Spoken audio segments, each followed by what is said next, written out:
আপনার যাওয়া আছে অসুবিধা কারণে দিদি এখানে বসুন জয়দি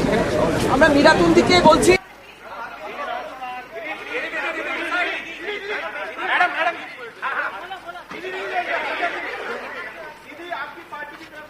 দেশ নেত্রী হয়েছে তিনি চিরকালই সরকারি শাসন সংস্কৃতির সমালোচনা নীতি তিনি ছিলেন সমালোচক তিনি আশ্বাসও দিয়েছিলেন যে পুনর্বাসন ছাড়া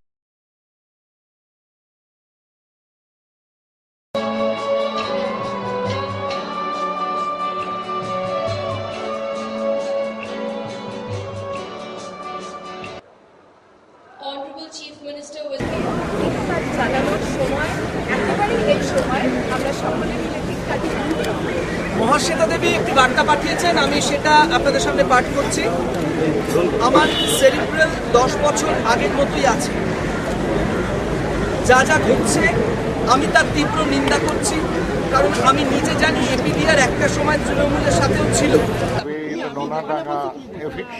evictees were treated, beaten up, and then imprisoned. And the way the people who are in solidarity with those who are opposing the eviction, the way they have been treated by the police, beaten up, and then, just arrested summarily. We are opposing that, and it should be considered a cause, a concern, a common concern, that we should stick together, stand together, and voice our protest that we are not liking, we are not with you, government.